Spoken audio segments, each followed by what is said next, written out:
Oye, sí, reproduce el podcast Lab Digital de El Economista.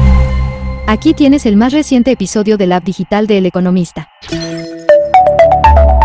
El Economista Podcast. Bienvenidos a Lab Digital, donde exploraremos a fondo el fascinante mundo de la mercadotecnia digital, ecosistemas digitales y las redes sociales. Soy Iván Quesada y junto a mi compañera Itzayana Ríos, con cada episodio nos sumergiremos en las últimas tendencias, estrategias innovadoras y herramientas esenciales que están revolucionando la forma en la que nos conectamos y nos comunicamos con el ecosistema digital. Hola a todos y bienvenidos a un nuevo episodio de Lab Digital. Itza, ¿sabes qué dato me dejó helado? Hola Iván, a ver, sorpréndeme, con tantas noticias ya no sé qué esperar. Pues resulta que en México cada vez leemos menos. Según el INEGI, en casi 10 años, de 2015 para 2024, la población lectora se redujo de un 84% a un 70%. Es una caída importante de lectores. No me digas, eso es totalmente preocupante. Y lo peor, si no me equivoco, es que los periódicos son los que están quedando en el olvido. O nosotros como periódico. Exacto.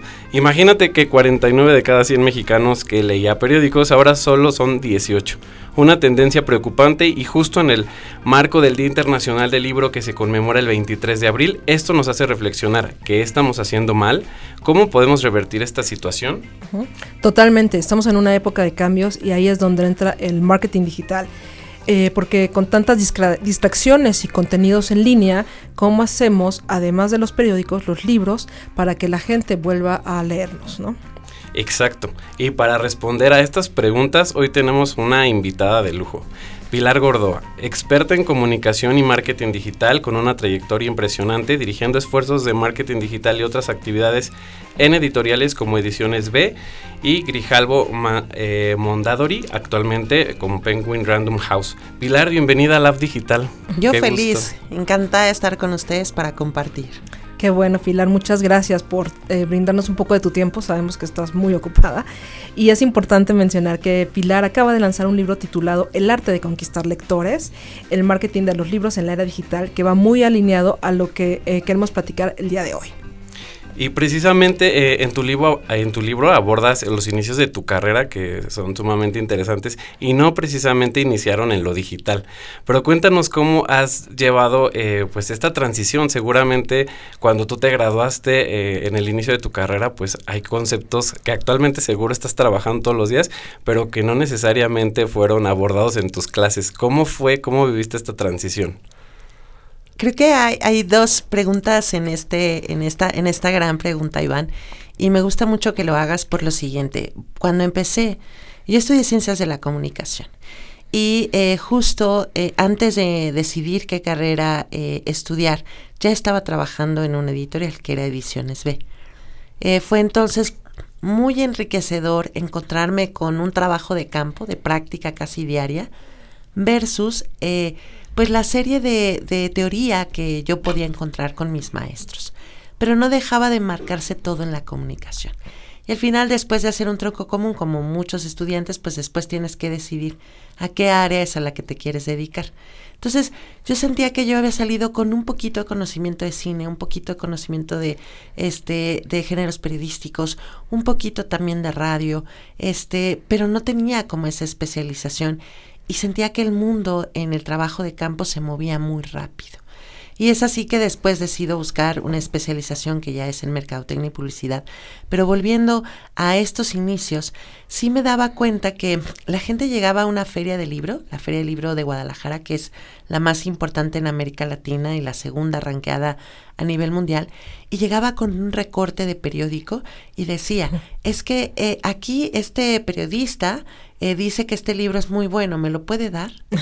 Y era literalmente un recorte, ¿no? Uh-huh. Y si ves eso y lo llevas estamos hablando de 28 años atrás, y lo llevas ahora y bueno, y falta un botón, basta un botón, uh-huh. Y ya te aparece no solamente la opinión quizá del periodista, pero de 20 millones de lectores más, con además estrellas, recomendaciones, calificaciones, y en muchas ocasiones hasta spoilers uh-huh. de lo que va a suceder en el libro. Entonces, sí ha habido una evolución muy fuerte en cuanto a cómo se consume el contenido de los libros, ¿no? Y es muy interesante, o yo menciono mucho en el libro que ser partícipe de esta transición quizás ha sido lo más enriquecedor, porque tengo la fortuna o la suerte de no estar todavía tan grande y tampoco tan joven, como para justamente haber sido testigo y seguir siendo testigo de los cambios más recientes que suceden hoy en la tecnología. Entonces, en este mundo tan analógico, además en uno de los artes quizá más lindos, que es el mundo de la edición, en donde incluso lo mencionaba en el libro, hacer marketing no estaba bien visto, porque es la antítesis de la edición. Un editor escoge un libro porque supone que tiene una calidad maravillosa y tan solo por la calidad de haber sido publicado, la gente de alguna manera tenemos, el público lector tiene la obligación de leerlo porque está publicado porque es bueno. Claro. Sin embargo, hoy en día pues vivimos en un mundo saturado de contenidos, una gran cantidad de libros, no solamente libros, sino productos, lo que quieran, ¿no? Hay muchísimo en el mercado. Entonces, ¿cómo logras esa especialización, esa diferenciación? Y ha sido muy interesante encontrarme en este camino. Gracias, Pilar. Mira, cuando empecé a leer tu libro, me interesó muchas cosas. Empezando tu perfil, porque además yo comparto carrera y maestría contigo. O sea, estoy licenciada en comunicación y tengo una maestría en mercadotecnia, pero ver cómo llevaste toda la parte de mercadotecnia aplicada a los libros, que yo lo he visto en otras experiencias laborales, que es lo mismo, ¿no? O sea, que se puede comercializar o se puede aplicar varias de las estrategias a los libros, y me llamó mucho la atención que lo que repites mucho al principio del libro, que dice, un libro que necesita mercadotecnia es porque era mal libro, o algo así, ¿no? Tú me corregirás. Y ahora, como acabas de mencionar, es totalmente diferente. Y para los que nos están escuchando, quiero contarles, porque eso no lo platicamos Iván y yo previamente, que hay una parte donde cuentas cómo resolviste la falta de hojas del libro de Hannibal Lecter. Me pareció genial. No lo voy a decir para que la gente lo compre, pero me dije, wow, o sea, ni contratando la mejor agencia de publicidad hubieran podido resolverlo así. Entonces, volviendo al tema de la mercadotecnia tradicional y digital, ¿qué estrategias de marketing tradicional consideran que aún son relevantes y cómo se pueden integrar con las herramientas digitales en la actualidad? Es una gran pregunta, Itzayana, porque uno que ha visto como estos cambios en la manera de hacer y de acercarse hacia un lector, pues llegamos a pensar que hay una gran diferencia entre el marketing tradicional y el marketing digital. Lo que hoy estamos viendo es que están completamente integrados y hay estrategias que son tradicionales pero que se complementan con algunas acciones digitales. Voy a poner un ejemplo. Vamos a lanzar un nuevo libro de Joel Dicker, bueno, pues generalmente es un autor que maneja muy bien la intriga, maneja muy bien el thriller, el suspenso. Y bueno, claro, nosotros decidimos que vamos a hacer un escape room.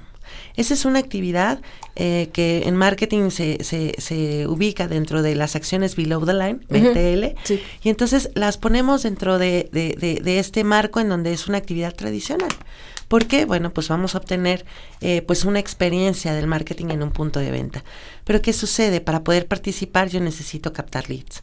Entonces tengo que agregar, ¿no?, a esta táctica de hacer una acción BTL, una estrategia completamente digital porque, bueno, pues no tengo la capacidad de poder invitar a quizá 1,000 o 1,200 personas que quieran inscribirse y de esas hay que seleccionar. Claro. Entonces vienen los criterios de selección, hay que llenar formularios que son digitales, hay que captar leads, porque hay que captar leads, qué tipo de información vas a obtener del usuario y con qué permisos, ¿no? Entonces, digamos que una actividad que solía ser tradicional se complementa con una digital porque finalmente lo que quieres es después poderle avisar a ellos, estos lectores que están pues dispuestos a hacer una experiencia que probablemente no pudieron entrar a esta, pero probablemente va a haber otra y puedan entrar, ¿no?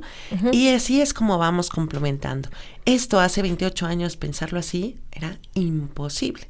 O sea, una actividad generando una experiencia que era muy muy enfocada a las presentaciones de libros. Somos un país, a diferencia de otros, en otros países no se presentan tantos libros. Pero en México sabemos a nivel estadístico que ocupamos un lugar muy importante a nivel social, somos de los públicos más sociales, con más interacción en las redes sociales.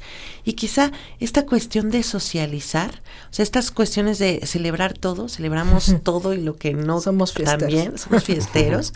Las fiestas de 15 años, las fiestas de lo que sea en realidad.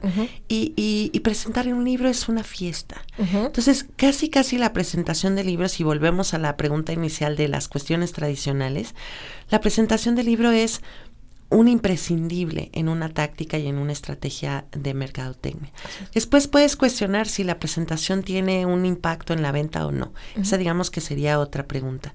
Pero hacer una presentación del libro es casi pues un imprescindible dentro de una estrategia de comunicación y marketing, y tiene que ver en función de la celebración que el autor requiere hacer con su núcleo, con dónde va sembrando pues esta idea de hacer y de presentar un libro para que después esta siembra pueda después cosechar frutos, ¿no? Entonces, pues sí, ha sido muy interesante cómo hemos ido evolucionando y cambiando, pero en el libro cosas muy, muy tradicionales siguen estando presentes y que seguirán en México.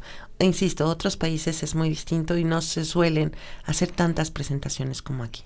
Y de pronto justo esto que nos compartes me lleva a otra pregunta. ¿Qué tanto ha cambiado el perfil de los consumidores de libros desde, no sé, finales de los 90, por decir algo, a la actualidad que tenemos tantas herramientas, pero seguramente pues son necesidades diferentes, formas de buscar diferentes? ¿Cómo ha cambiado el perfil y cómo les ha costado o cómo han hecho este trabajo de entender estos cambios, si es que son muy, digamos que muy concurrentes, o bien ha mantenido una tendencia el perfil del lector? Fíjate que, en mi opinión, la industria editorial es cíclica. ¿Y por qué digo que es cíclica? Dentro de mi formación, una de las cosas que pues cada director o cada persona va incluyendo en sus perfiles una serie de hábitos como para poder formarse. En mi caso, cuando justo empezaba en la industria editorial, yo era lectora, yo tenía muy poca edad, estaba terminando la preparatoria, y mi experiencia con los libros era leyéndolos. Nunca, ni siquiera me imaginaba que hubiese una industria tan fuerte, tan poderosa o tan influyente. Y entonces, en ese sentido, como estaba empezando a entender la industria, pues decidí que iba a leer todos los bestsellers que aparecían en la industria editorial, por supuesto fueran de la editorial en la que estuviera trabajando o la que no estuviera trabajando. Entonces recuerdo muy bien en aquellos tiempos que estaba un gran éxito que era Los hombres son de Marte y las mujeres son de Venus. Claro. Y entonces quería como entender por qué se vendía como pan caliente. No había estas listas de Bookscan de Nielsen que te indican cuáles son los libros que más se venden. Toda la información la obtenías a partir de la bondad que tenían las librerías para poderte mandar o dar información. Pero sabíamos que este libro apenas llegaba a las librerías, pues se leía, se vendía y se reimprimía constantemente. Entonces, trataba de entender un poco por qué venía el fenómeno, qué era lo que había causado, cuál era el impacto que causaba en las personas, ¿no? Y así, ¿no? Bestseller por bestseller, Crepúsculo, que decía, bueno, ¿por qué hay que leer Crepúsculo? En aquel entonces no pertenecía a la editorial, hoy sí, porque en 2014 hicimos la compra de Santillana Ediciones Generales, y entonces estos títulos, por ejemplo, venían allí, Harry Potter, o esta trilogía, bueno, ahora me acuerdo, soy malísima a veces con los nombres, pero ahora me acuerdo y se los digo, la de Stieg Larsson, a esa me refería, que también trataba de entender un poco por qué se daban estos fenómenos, ¿no? Caldo de pollo para el alma, o la inteligencia emocional,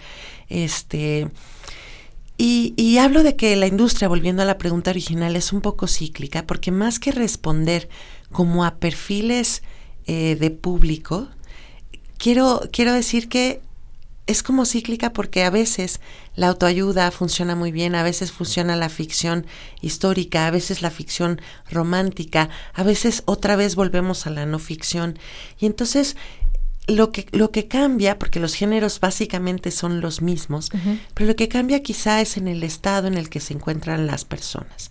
Por ejemplo, Bajo la misma estrella es un fenómeno que empezó en libro y no en película, porque si quieren después hablamos de estos efectos de película.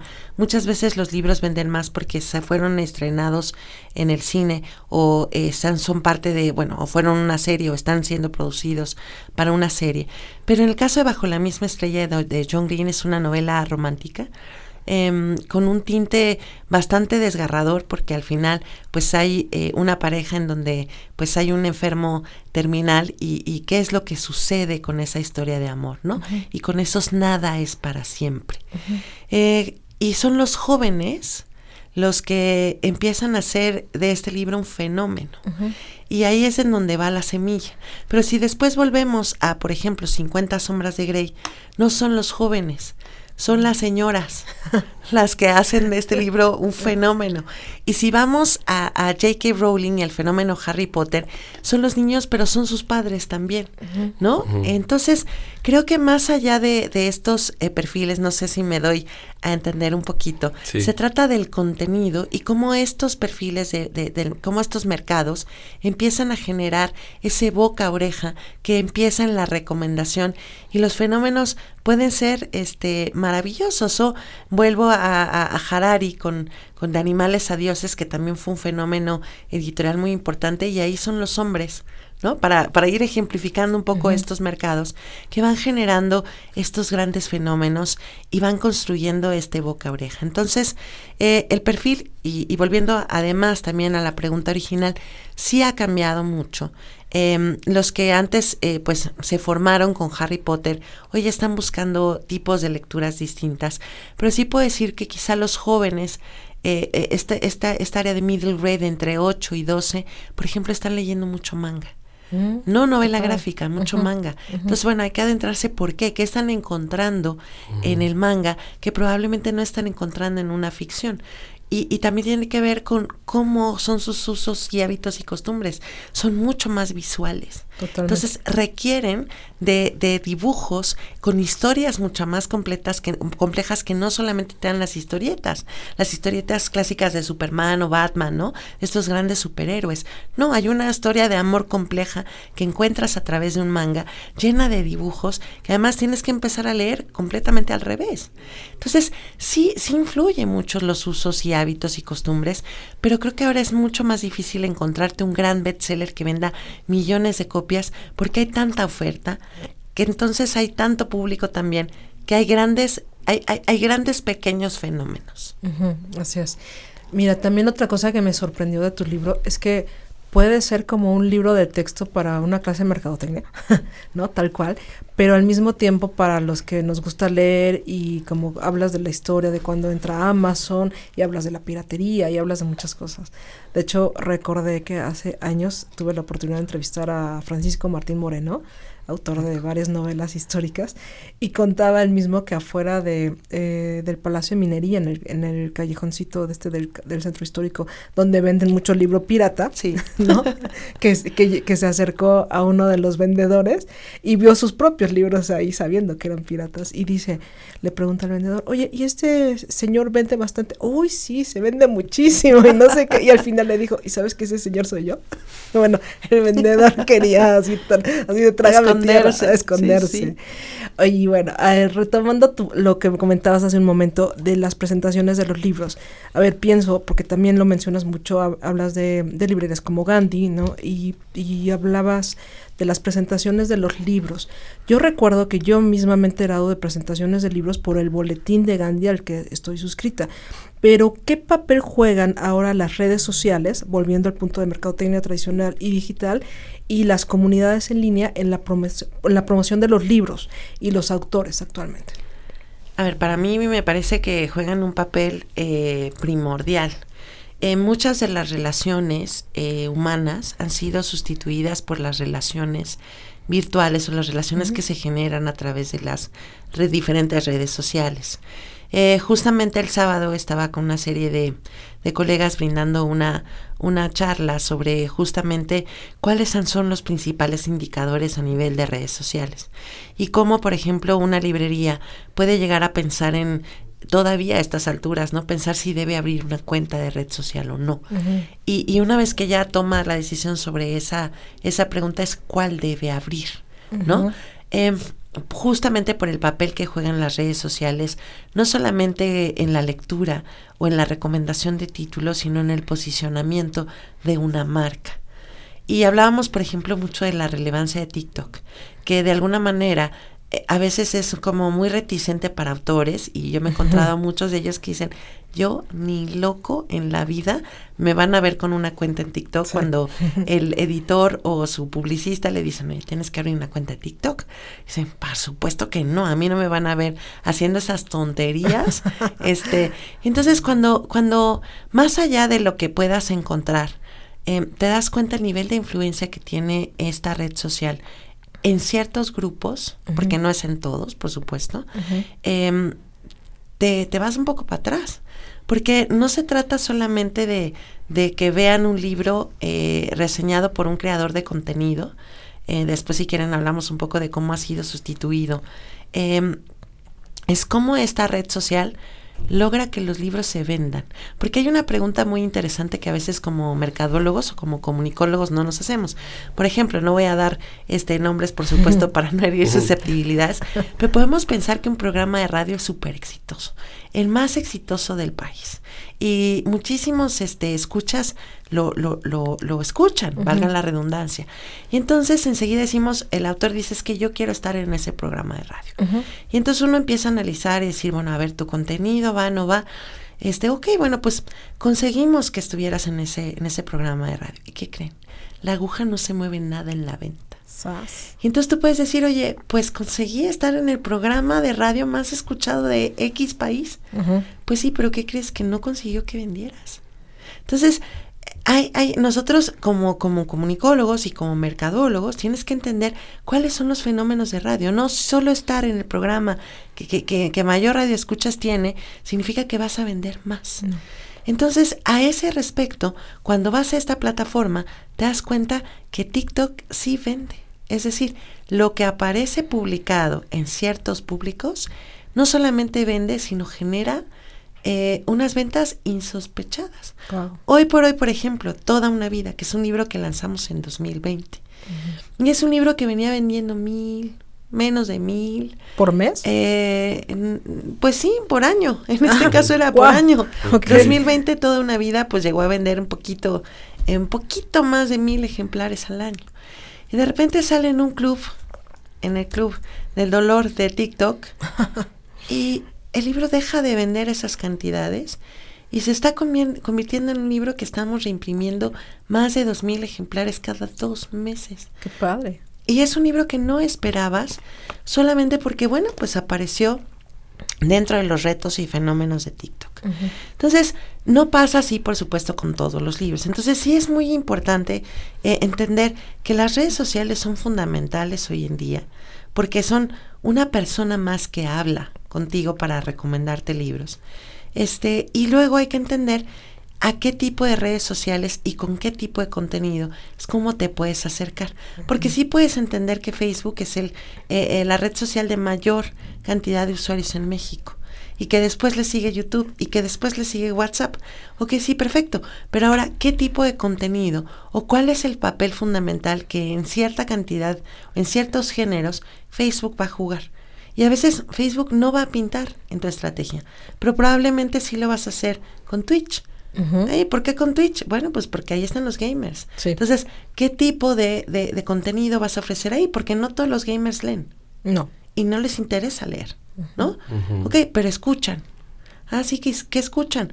Bueno, pues escuchan un montón de música. ¿Y qué tipo de música? Porque a lo mejor ahí lo que tienes que hacer es hacer una estrategia de audiolibro. Porque sí sabemos que hay muchos lectores de audiolibros, está mal dicho, porque por supuesto no leen, escuchan audiolibros, pues no han abierto en su vida un libro en papel, pero han entrado al audiolibro por el podcast, o han entrado al audiolibro por la música. Y entonces, bueno, ¿qué tipo de contenido puedes ofrecer en Twitch? Porque le interesa a ese público. Y se trata de hacer saber que existes, o hacer saber que existe el contenido, ¿no? Entonces, sí creo que las redes sociales juegan un papel muy importante y que el desafío más importante que tenemos como industria editorial, que eso a veces no se dice, es que generamos contenidos y que muchas veces tenemos recursos muy limitados para hacer marketing, para hacer estrategias que realmente vendan. Pero el video y el contenido en video es la estrella. Hacer un buen video cuesta, porque cuesta el guionista, cuesta hacer la producción, por más casera que la quieras hacer. Entonces el desafío viene en los recursos económicos que tienes que hacer para poder invertir generando contenido, pero lo más fuerte a nivel de desafío es ser coherente con el contenido que vas a generar sobre un libro. Porque el contenido en video no lo está haciendo el autor. Tienes que tener un equipo de guionistas, personas que, lo pongo también en el libro, ¿no? Si lo vas a vender, léelo. Tengo una experiencia enorme con profesionales que generan estrategias de marketing y no han leído el libro. Y leen un resumen. No es lo mismo. No es lo mismo, porque no tienes tanto dinero como para hacer prueba y error y decir, bueno, me equivoqué, no funcionó, vamos con otra estrategia. Al fin, pues, perdimos dinero. No, a veces te estás jugando todo el dinero disponible en una sola estrategia. Entonces, piénsatela bien y véndela. Y las redes sociales tienen como ese desafío. ¿Cómo genero contenido de calidad para hacer que el lector se enamore del contenido que está viendo y a partir de ahí quiera comprar un libro? Muy bien, muy interesante. Y precisamente, bueno, pues es parte de las estrategias generar contenido de valor que atiende a esta estrategia de marketing de contenidos, por decirlo así.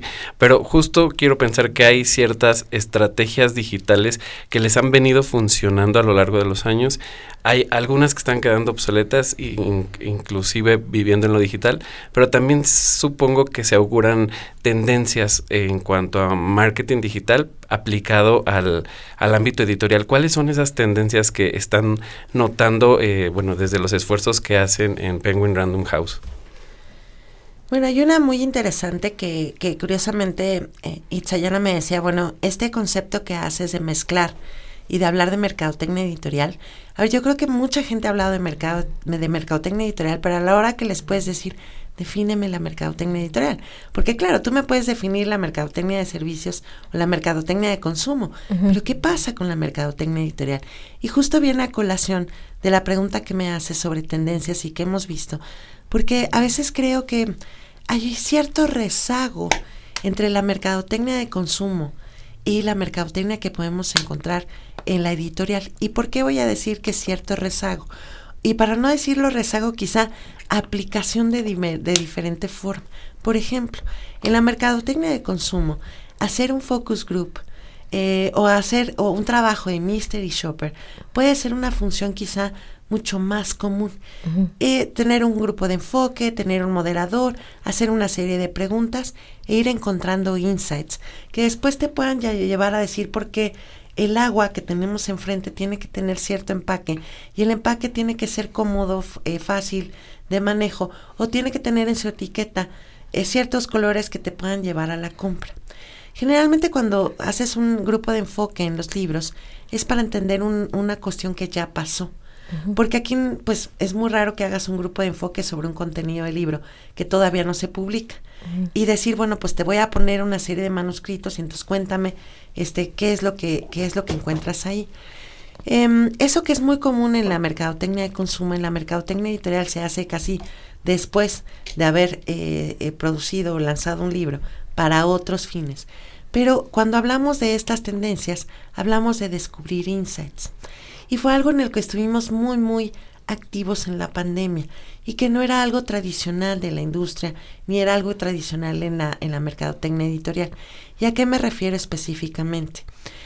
Después de estar tanto tiempo en casa, pasando el tiempo, y donde el libro fue maravilloso para muchas familias porque encontró mucho consuelo, muchas otras cosas, entretenimiento, etcétera. Una de las cosas que sucedió es que empezábamos a ver conversaciones que aparecían en los diversos comentarios de diferentes redes sociales. Y por ejemplo, descubrimos que la gente extrañaba las palomitas del cine. ¿no? Entonces decíamos, bueno, a ver, aquí hay un insight. La gente extraña las palomitas del cine. ¿Qué podemos hacer para ofrecerles, para descubrir, para estar como si estuvieran comiendo palomitas? Entonces empezamos a apelar a una campaña que tratara un poco de cuáles habían sido los éxitos cinematográficos que habían sido llevados al libro a partir de la industria del cine. Y a partir de ahí descubrimos que no era solo comer palomitas, era el pretexto, sino que en realidad era la nostalgia. Y entonces sabemos siempre que la nostalgia vende, pero no habíamos tenido una serie de confirmación de esto a partir de las cuestiones digitales. ¿Cuáles eran las cuestiones digitales? Entender cuáles eran las búsquedas que se hacían en diferentes buscadores sobre la nostalgia. Entender y ver qué tanto los periodistas y los medios tradicionales empezaban a escribir sobre la nostalgia. Y curiosamente no encontramos en México muchas notas sobre la nostalgia, pero sí las encontramos en Estados Unidos, que además por el momento histórico que veíamos donde había COVID en todo el mundo, pues valía esa información para México o para Estados Unidos, para África o para China. Y había una doctora muy interesante que decía que de alguna manera hablar de nostalgia ayudaba muchísimo a que las personas se sintieran menos solas, tratando de recordar el pasado. Y entonces yo me acordé de mi abuelita, que por supuesto ya no vive, y siempre decía, es que los años de ahora son tan malos, siempre antes era mejor. Clásico. Y hoy escuchas a las abuelitas que dicen lo mismo. Bueno, yo misma digo lo mismo, ¿no? Es que antes era mucho mejor. Y entonces, en este aspecto de nostalgia, ya teníamos esta cuestión de las palomitas, del cine, teníamos esta cuestión de que las personas se podían sentir menos solas, cuando apelaban a la nostalgia. Y entonces dijimos, bueno, más allá del cine, vamos a recordar desde los 90 cuáles eran no es más, desde antes, nos fuimos hasta los 60, cuáles habían sido los títulos que habían sido los grandes bestsellers de Penguin Random House, porque además se había fundado en México desde el 54, o al menos desde el 54 data el RFC, que pues es la prueba más clara de cuándo se hizo la primera acta de la empresa como sociedad anónima. Y entonces, pues apelamos a esta campaña y fue maravillosa, no solamente en ventas, sino a nivel de conversación. Y fue justo apelando un poco a una estrategia clarísima de consumo masivo, ¿no? Pero enfocando al contexto con el que estábamos viviendo, tomando en cuenta las conversaciones que se generaban en redes sociales, que era otro factor, redes sociales, y validando esta búsqueda de la nostalgia, la soledad, las palomitas, todo estábamos correlacionando con la cantidad de búsquedas que encontrábamos de palabras clave en los buscadores, ¿no? Entonces, todo esto se fue mezclando, hicimos al final una campaña que toda vivió en digital y fue sensacional a nivel de conversación y de venta, porque obviamente, bueno, pues empezamos a medir muchísimas cuestiones y nos fue bastante bien. Entonces, es un poco qué hacemos con aquellas tendencias, ¿no?, que veíamos por el propio comportamiento de las personas con otro tipo de tendencias digitales, ¿no? Y a partir de ahí, bueno, pues empezamos a trabajar muchísimo con enfocar la publicidad, empezamos a trabajar mucho con programática, estuvimos trabajando mucho con toda la parte de newsletters, porque obviamente vive en digital, pero hay una serie de impactos que vamos realizando también con las bases de datos que ya tienes de lectores y cómo vas impactándolas, cómo vas haciendo publicidad y cómo vas generando pues otro tipo de experiencias que van ayudando a que esto vaya funcionando, ¿no?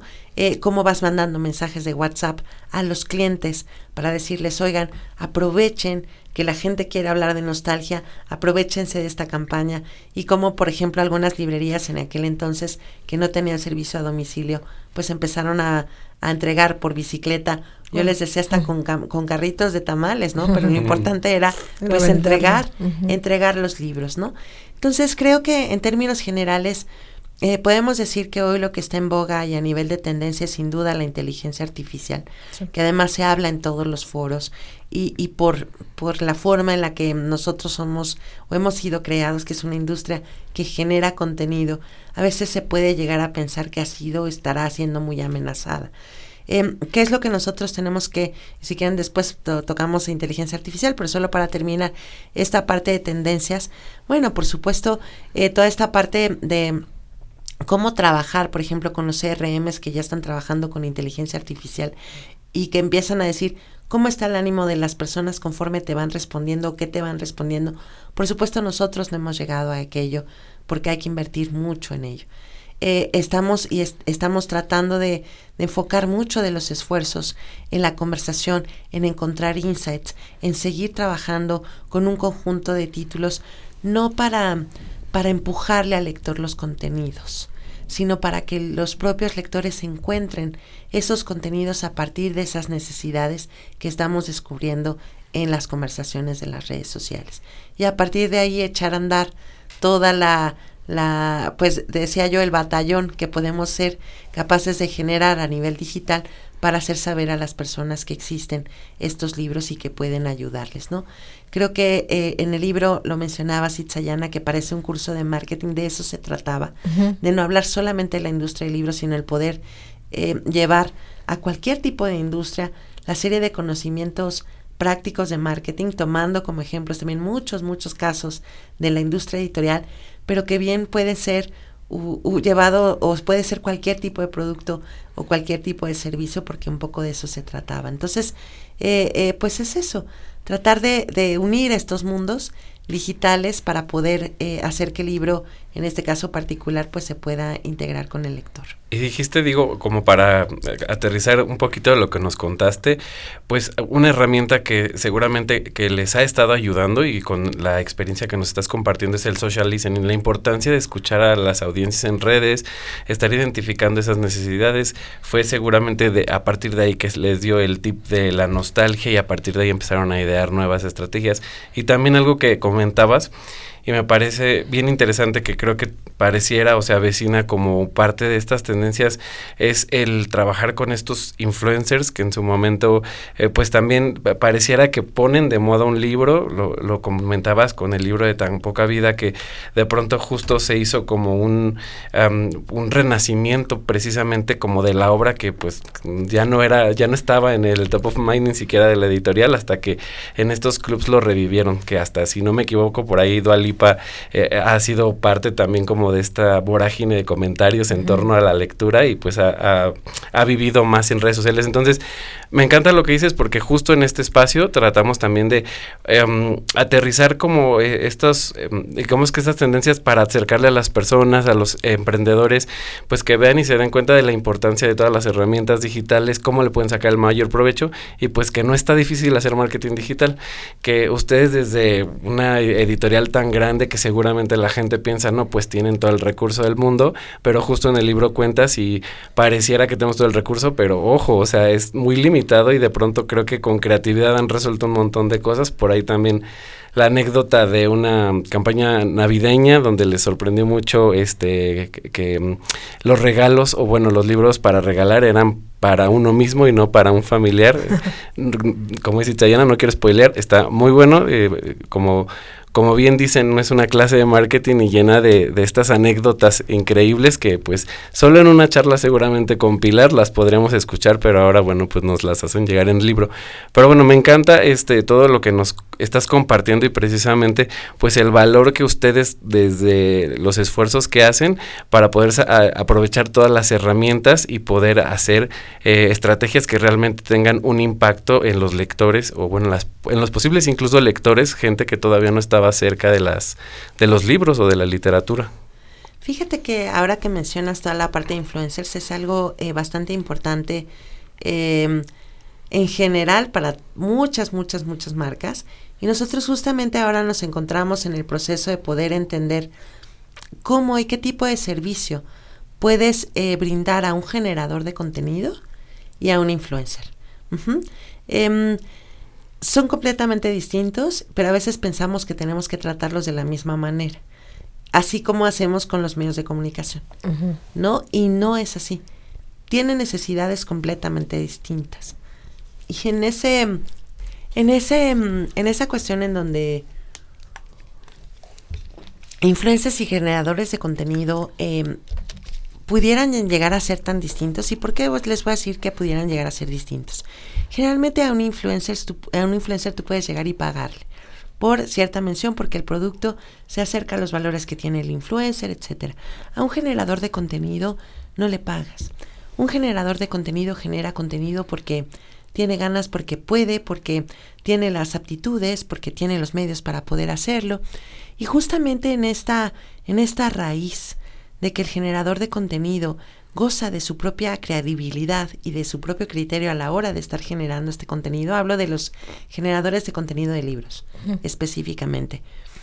Tú lo más que puedes hacer es ofrecerle un producto. Le puedes decir, oye, mira, aquí está este libro. ¿Se escribe bien o mal? Algo que no puedes hacer es, ¿por qué escribiste mal de mi contenido?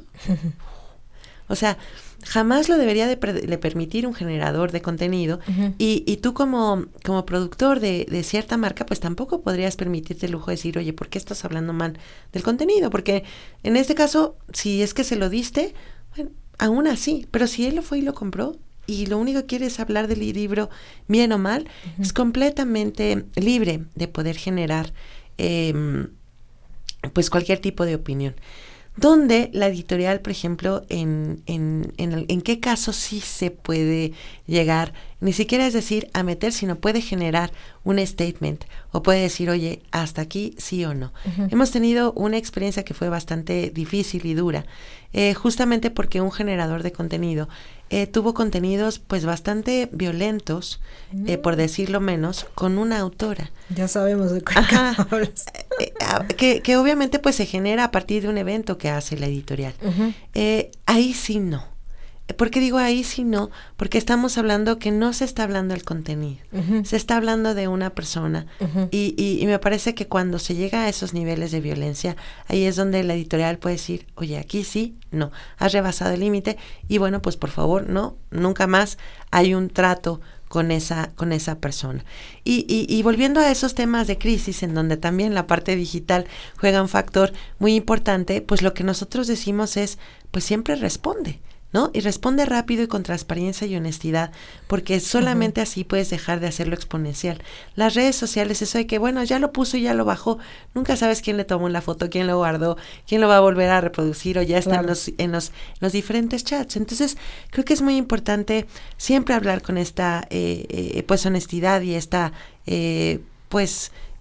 transparencia sobre las cosas que van pasando. Y en el caso de los influencers y de los generadores de contenido, para nosotros han sido, creo que fundamentales en la tarea y en las acciones promocionales. ¿Por qué? Porque juegan un papel de tú a tú. Aquí me estás hablando, ¿no?, de tú a tú, y me estás recomendando un libro por si te gustó o no te gustó. Y eso me parece que es fundamental, porque no me lo está dando el maestro por obligación, ¿no? No me lo está dando mis padres porque también quieren dejarme su legado a partir de la lectura, sino que me lo está contando otra persona con la que me identifico. Eso es. Y creo que nada más honesto como eso, y por eso me parece que es tan importante que estas relaciones entre editoriales y generadores de contenido se manejen en esa transparencia, porque ambos están jugando la credibilidad. Y en ese sentido hablaba y leía un artículo muy interesante del banco de confianza en las redes sociales, ¿no? Que tantas marcas vamos generando nuestro banco de confianza a partir de la reputación, que los que te aman o los que son detractores te pueden ayudar a construir un posicionamiento de marca o a arruinarte, ¿no? Y todo va en función a este banco de confianza que vas generando a partir de la reputación. Y la reputación justo se va generando también, o se va creando a partir de la honestidad y esa transparencia. Entonces, cuando hablamos de generadores de contenido y de influencers, es súper importante que podamos tener claridad en que sea auténtico completamente y que no sea forzado, porque entonces de nada sirve, no van a volver a comprar, te comprarán una vez, pero sí sabemos todos que pues en el marketing nos dedicamos a que la gente pueda volver a comprar un producto y no solamente lo vuelva a comprar, sino que también lo pueda recomendar. Entonces, esa también puede ser otra de las tendencias, ¿no? Y la parte del CRM, entonces tenemos el social listening como primero, como segundo, influencers y generadores de contenido, y otro de los puntos fundamentales es el CRM y toda su evolución para poder, en algún punto que Google decida que efectivamente va a quitar las cookies, pues que efectivamente podamos contar con CRMs bastante fortalecidos para poder llegar a nuestros públicos de una manera directa. Entre muchas otras cosas, ¿no? Muy interesante. Pero si pudiera hablar de esos tres, pues serían esos tres. Oye, Excelente. acabas de mencionar redes sociales, influencers y cookies. Justo tuvimos hace poco un invitado que nos habló de qué son las cookies.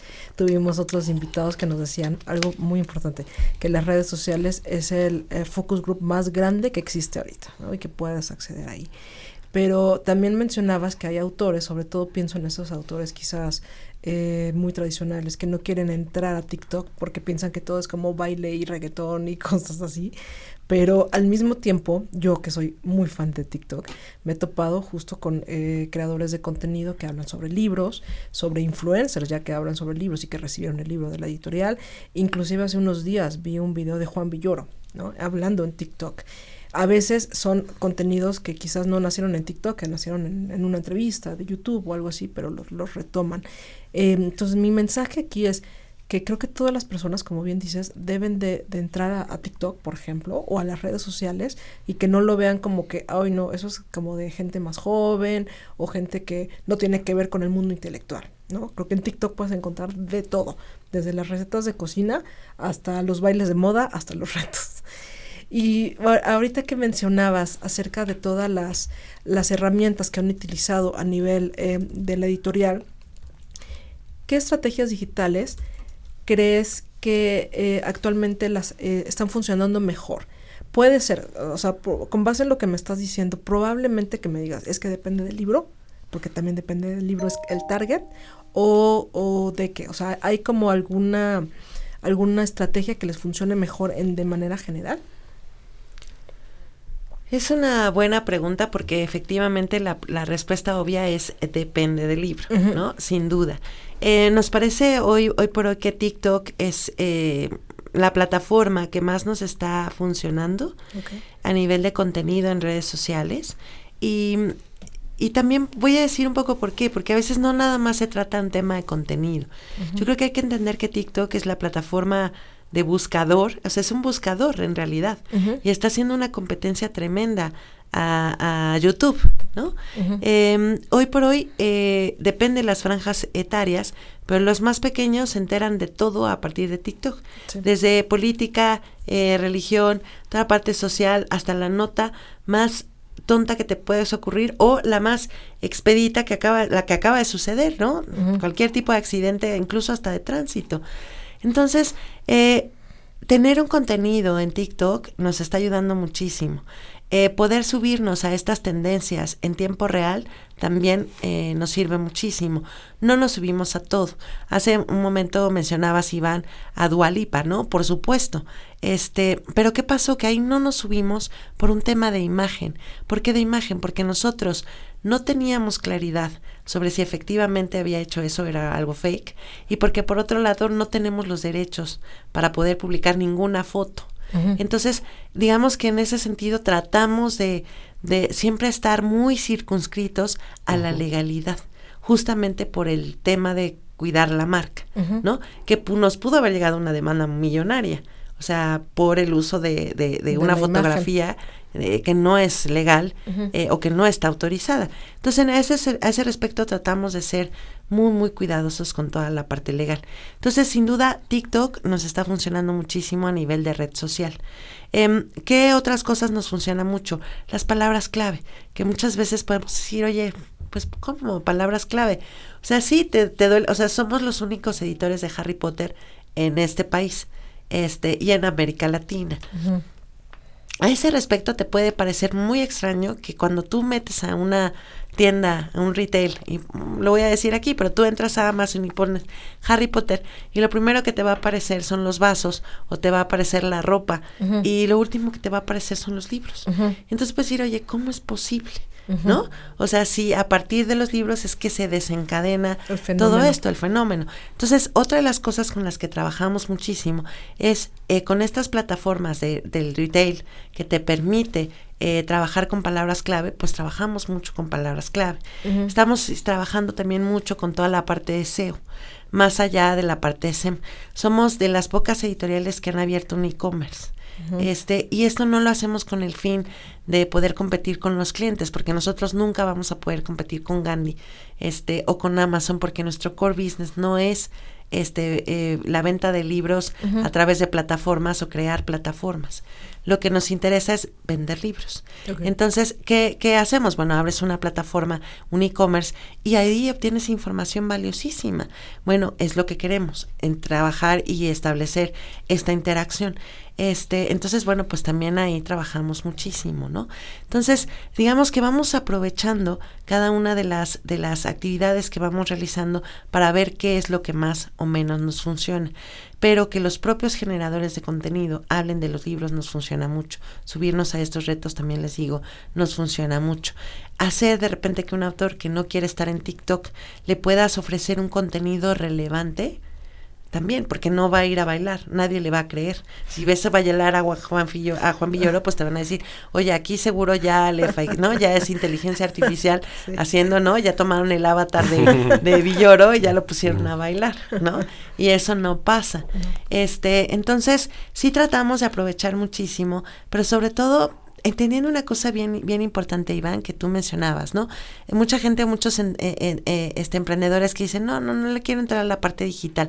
La parte digital no va a cambiar el negocio. No es el milagro que llegó para cambiar el negocio.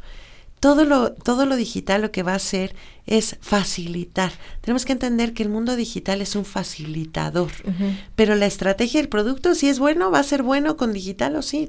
Así es. Porque va a facilitarte el trabajo.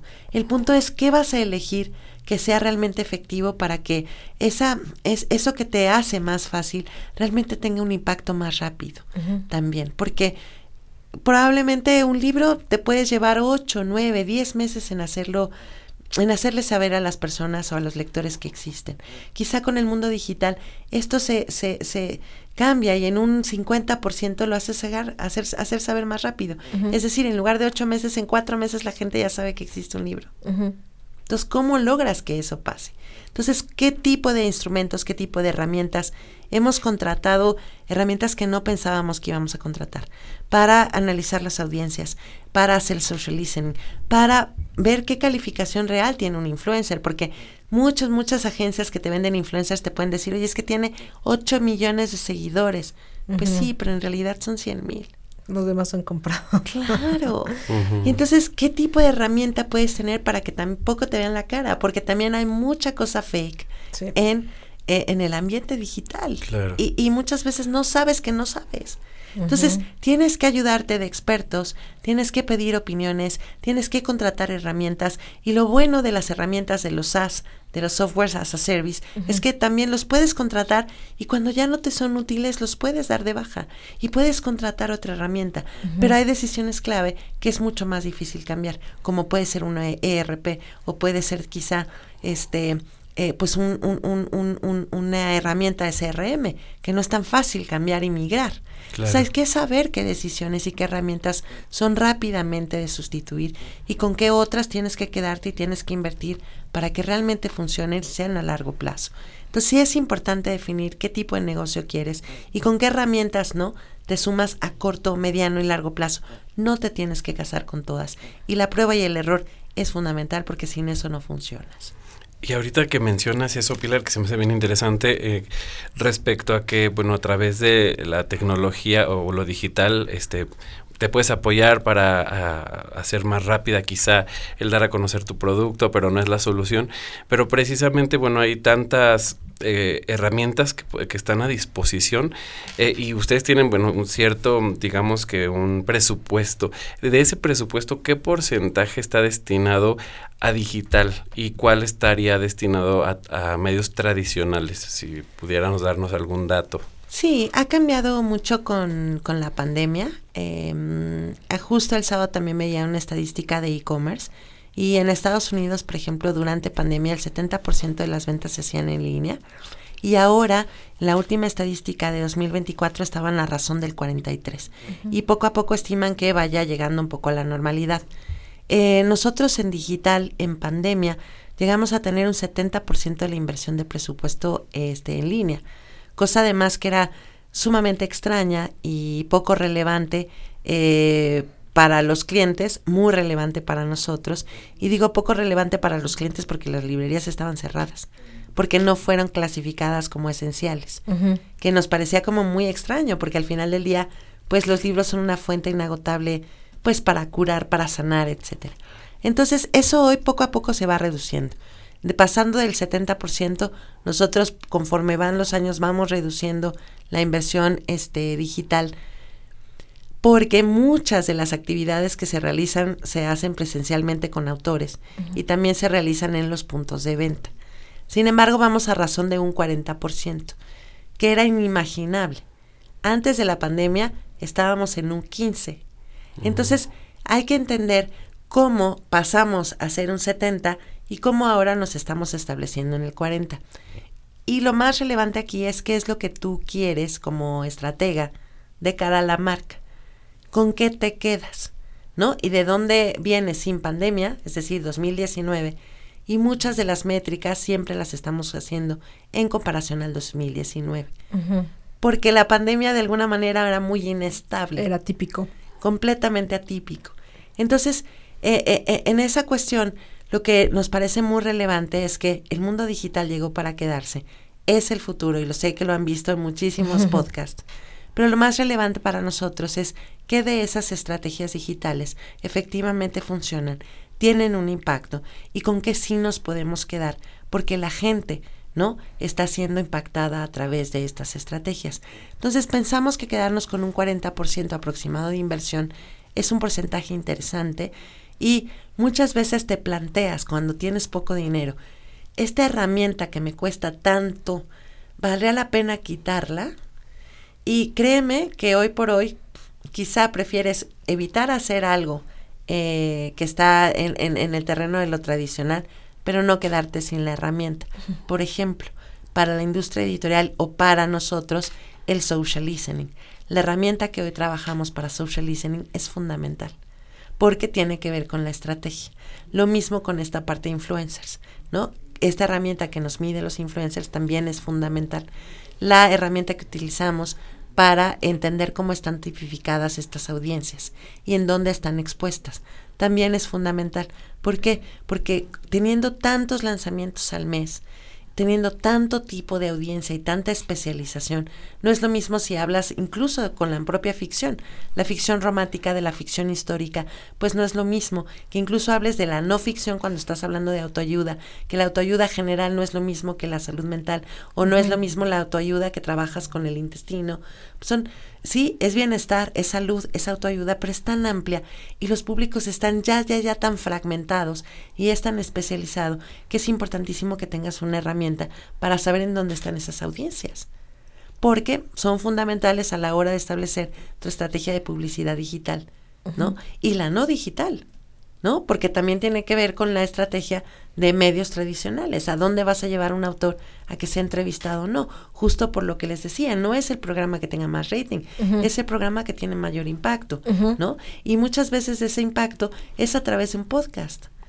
Tenemos autores que están trabajando ya con podcast y eso, por ejemplo, es fundamental, porque entonces van generando una venta incluso a públicos que normalmente no vendían, porque están siendo impactados por un podcast. Entonces, para muchos autores, el podcast, pues es fundamental.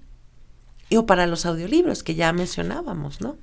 Sí, por todo lo que has platicado con nosotros ahora, tu libro es mucho más que la industria editorial y mucho más que marketing, ¿no? O sea, como que se puede ver desde el punto de vista de marketing, pero también se puede ver desde el punto de vista de el mundo editorial. Entonces, creo que a las personas que tanto les interesa el mundo de editorial o el de marketing es una recomendación fundamental. Y mencionaste hace unos minutos la inteligencia artificial. Te quiero preguntar, ¿qué papel juega la inteligencia artificial, pero no solo a nivel de marketing?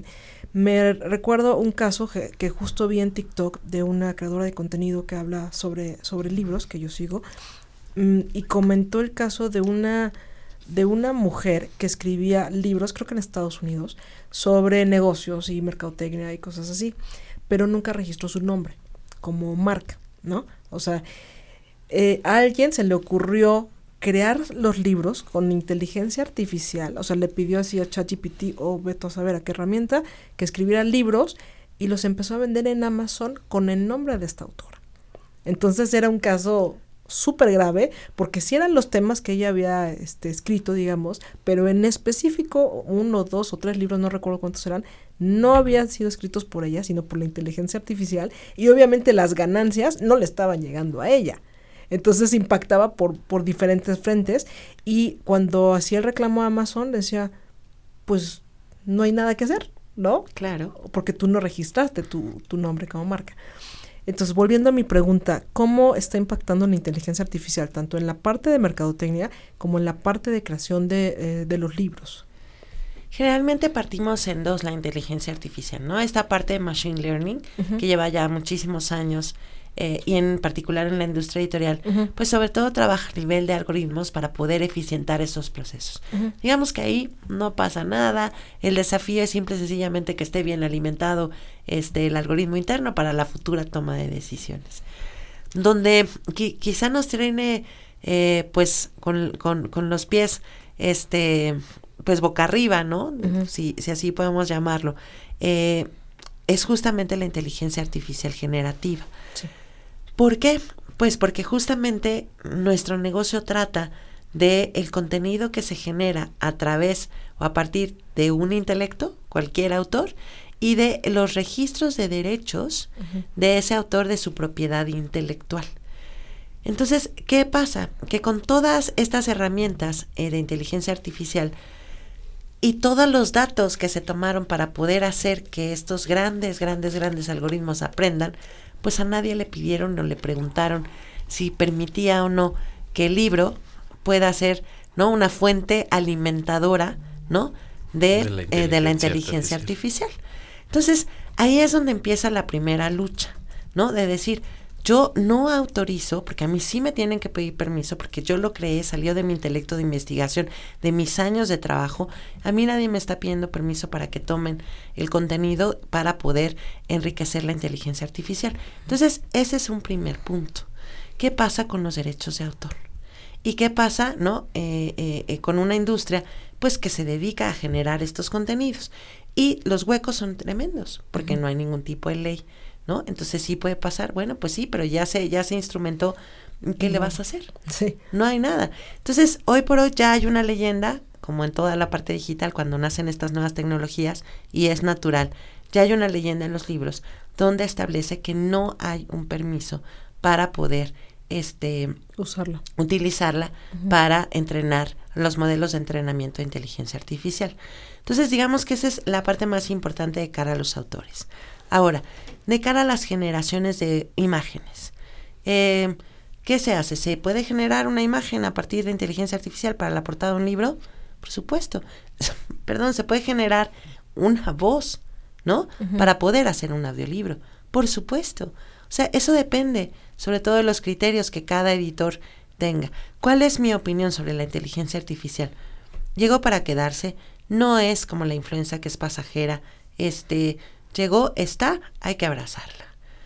¿Qué pasa con el que abrazarla? Bueno, hay que entender cómo funciona, hay que entender cuáles son los criterios que utilizan, hay que entender qué herramientas hay y cómo existen sin infringir el derecho y el respeto al resto, ¿no? Entonces sí me parece que hay que estar ahí, que hay que pues entender todo lo que pueda ser entendible. Ahora, dicho eso, hay políticas, hay políticas empresariales.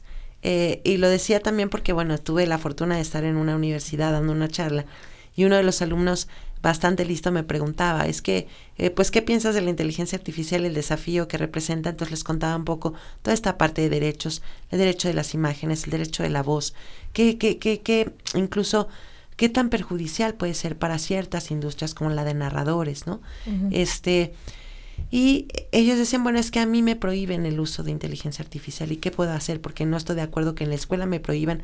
A ver, vienes a una escuela, como muchas de las personas que trabajamos aquí, bueno, tienes que seguir normas y leyes. Claro. Que te lo prohíban en la escuela para ciertas materias no quiere decir que tú mismo te prohíbas a ti mismo el uso para practicar, para aprender, para adentrarte. Uh-huh. Lo tienes que hacer porque tienes que fundamentar tus criterios. Uh-huh. Ahora, en esa fundamentación de esos criterios es donde radica mucho el riesgo.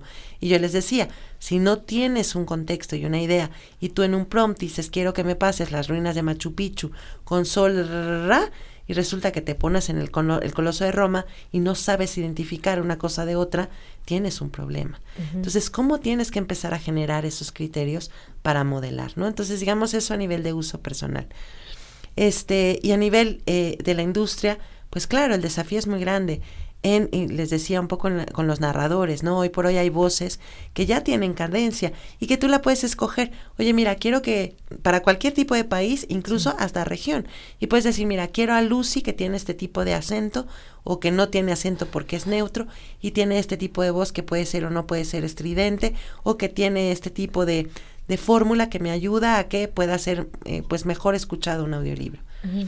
El punto es, ¿dónde está la calidad? ¿No?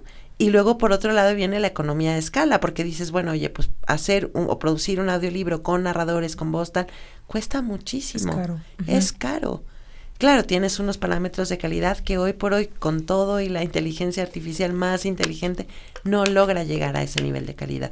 Entonces, creo que todo tiene que ver en función de ética, tiene que ver mucho en función también de los usos que le quieres dar a la herramienta, a las herramientas, a las diferentes herramientas que hay de inteligencia artificial, pero mi consejo es que hay que adentrarse, hay que acercarse y hay que hacer. Y luego, en la empresa en la que trabajas, pues hay que apegarse a las normatividades uh-huh. que pues esto requiere o a donde estás estudiando, porque pues es así, pero eso no implica que no tengas que tener esta incursión en la inteligencia artificial. Es un tema que a mí me apasiona muchísimo, que da mucho. Ya hay la primera novela que está en Amazon y que se vende hecha toda con inteligencia artificial, pero sí. Reconocida. Sí, sí. Porque claro, este ejemplo que mencionabas, por supuesto, pues no había un registro, uh-huh. ¿no? Porque todo aquí se da por derechos de autor.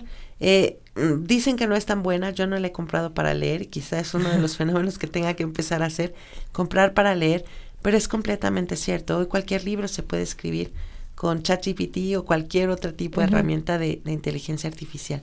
El punto es, bueno, hay que estar ahí, hay que entender y hay que empezar a descubrir, prueba y error también. Excelente, pues digo antes de pasar a terminar, porque veo que ya estamos cerca del tiempo, me gustaría preguntar un poquito acerca, porque mucho en el libro enfatizas que obviamente la editorial tiene esfuerzos en torno pues publicitarios y se apoya de herramientas como redes sociales que pueden amplificar el mensaje, pero también invitas o hay cierta invitación a los autores pues a que colaboren y que sean también parte de estas estrategias, ¿no? En este sentido, ¿cómo ha sido también el proceso que los propios autores intenten subirse a las redes sociales o intenten digitalizarse un poco en este sentido para apoyar esos esfuerzos de marketing? Y por otro lado, también vemos este fenómeno como de, a lo mejor el autor no era influencer, y está intentando, pero también están los influencers que ahora son autores, ¿no? Está como digamos que por ahí esta situación. ¿Qué nos puedes a platicar acerca de estos esfuerzos para acercar a los autores a lo digital y los que ya están digitalizados pues a lo editorial? Pues la verdad hemos tenido de todo, ¿no? Desde los autores que, como ya les decía, decían, yo jamás voy a entrar a ninguna red social o no voy a estar específicamente en TikTok, hasta autores que solitos han incursionado en muchas cosas. ¿Qué pasa con un autor? Un autor es influencia de su propio grupo cercano. Y finalmente tiene fans. A veces no los quieren ver como fans. No son fans, son lectores. Bueno, son seguidores. Te siguen porque lograste que vincularte emocionalmente a través de tu contenido con estos lectores. ¿Qué pasa? El primer punto a trabajar desde la parte de publicidad digital es justamente con este grupo cercano que está con el autor. Cuando lo tienes en redes sociales es maravilloso porque te lo facilita, ¿no? Es decir, ya está ahí sus seguidores, pues donde primero haces publicidad, pues es justamente donde están sus seguidores. En su nicho. En su propio nicho, porque son los que además después te van a ayudar a amplificar el mensaje. Cuando no lo tienen, tenemos siempre tratamos de persuadirlos con datos. Aquí eso siempre ha sido fundamental, que esa es otra de las grandes patas del mundo digital, que tienes la fortuna de poder tener métricas, datos, de medir las cosas y poder presentar. Es decir, aquí no hay una opinión de que esta red va a influir bien o mal. Hay una serie de datos que están sustentando lo que yo te estoy diciendo sobre esta red. Si a pesar de eso el autor dice, sí, me da mucho gusto, pero yo quiero seguir así, perfecto, entonces vamos hacia otro canal y nosotros, con su autorización, sin su participación, pero con su autorización, vamos generando contenido y haciendo cosas en forma digital. Cuando el autor dice, va, pero no quiero hacerlo porque me da miedo, no sé cómo abrir una cuenta, o sea, esto pasa y va a seguir pasando. No sé si abrir una cuenta o no, pero también no sé cómo comprar en internet. Entonces, identificando eso, y cuando el autor tiene la confianza de podernos decir, es que esto la verdad no sé ni cómo hacerlo, me ayudan, y entonces entra al programa de autores, justamente donde damos una serie de capacitación para que ellos puedan incursionar en las redes sociales, desde cómo abrir una cuenta, qué es un influencer, por qué es importante, cómo son las herramientas de social listening, qué es lo importante, es importante el engagement, es importante cómo se obtiene esa métrica, ¿no? Es importante los seguidores, ya no es tan importante, por qué sí, por qué no.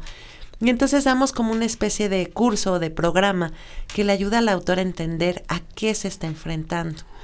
Cuando tiene la confianza de hacer, siempre se pregunta, porque muchas veces te da pena, es que no lo sé. Entonces siempre te pregunta, ¿te gustaría tener un servicio donde podamos? Y muchos dicen, wow, ¿tienen esto? Qué no padre. me atreví a decirlo, ¿no? Y otros dicen, no, yo ya sé hacerlo, o yo ya tengo a la persona. Muchos autores también ya contratan a su propio community, que les ayuda y que les va gestionando las redes sociales. Digamos que como casos, pues tenemos como gustos y como gustos colores, pero lo importante es entender hacia dónde va la estrategia a largo plazo del autor. Porque generalmente un autor no es solo de un libro, hay casos, ¿no? Pero generalmente escriben uno y van por otro, y van por otro, y van por otro. Y lo importante es cómo les ayudamos a generar su propia marca. Porque algo que tiene, me parece que es muy bonito, que tiene la propia empresa y que creo que hay que ayudar o impactar mucho, tiene que ver con el propósito. A mí no me interesa trabajar para un libro, me interesa trabajar para una persona, y en ese trabajo para una persona voy generando un autor marca. Y en ese autor marca es un autor que se va construyendo a largo plazo. Siempre decía, y lo pongo en el libro, Stephen King alguna vez tuvo esa primera novela que escribió y que no era nadie. Gracias. Nadie sabía quién era. Y hoy por hoy, pues, el padre del terror y muchas otras, ¿no? Cuestiones, es el autor por antonomasia del terror. Entonces, ¿qué es lo importante? Que después de un tiempo termina el contrato con la editorial, pero el contenido sigue siendo el autor. Y eso es lo relevante, que el autor siempre encuentre garantías de lo que produce, ¿no? Y cómo le ayudas tú para que esas garantías perduren a largo plazo a través de las diferentes, pues, estrategias de marketing en el mundo digital, ¿no? Pilar, ha sido súper interesante la charla contigo. Quisiéramos poder hablar más, pero bueno, tenemos tiempo limitado, así es que te agradecemos que hayas venido y que nos hayas dado luz sobre tantas cosas interesantes. Sí, pues nada, extenderte el agradecimiento, Pilar, y pues ojalá no sea la única vez que nos acompañes, porque pues eres experta en muchos temas que atañen a este espacio de esfuerzos digitales, y nada, pues también invitar a los lectores a que que se acerquen a buscar tu libro, porque como bien lo dijimos en este programa, es una clase completamente de marketing, pero no solo de marketing digital. Y me quedo con un mensaje también de tu libro, donde el marketing digital no viene a sustituir, más bien se viene a complementar en un mundo donde las estrategias tienen que ir de la mano, tanto tradicional como digital, que es parte de lo que también planteas en tu libro. Y pues nada, no sé si quieres agregar algo más de tu parte, Pilar. No, bueno, que se trata de practicar, de experimentar, de capitalizar el error. Itzayana mencionaba un ejemplo que lo van a encontrar en el libro y que espero los inspire, porque justamente es a partir de un error que, pues decides convertirlo en una oportunidad y vender muchos ejemplares, ¿no? Y que si ese error nos hubiera costado hoy y hubiera estado en el mundo digital, hubiera sido la más feliz, porque empezábamos justo a incursionar con las páginas web, y es maravilloso poder compartir a partir de la práctica. Creo que esa es otra de las cosas que tiene este libro, ¿no? Que hay muchos casos prácticos que ayudan de alguna manera a inspirar y que pueden de alguna manera decir, bueno, aquí puedo hacer esta estrategia o esta otra, y probar y aceptar que todo lo que dice el papel muchas veces no vale, y vale mucho más esa ejecución y esa práctica. Así que feliz de estar con ustedes compartiendo. Nos falta siempre tiempo para hablar de ejemplos, casos y escritores, pero agradecerles por esta apertura y por estas ganas de hablar de libros y del mundo digital, que no siempre se da. Así como cada vez se leen menos periódicos, bueno, hablar de libros no es algo tan común. Muchas gracias, Pilar. Excelente, pues a toda nuestra audiencia agradecerle también que llegó hasta este minuto del podcast, y recordemos que nos pueden escuchar en Spotify, en Apple Music, y nos pueden buscar a través de las redes sociales de El Economista. Esto fue Lab Digital, muchísimas gracias.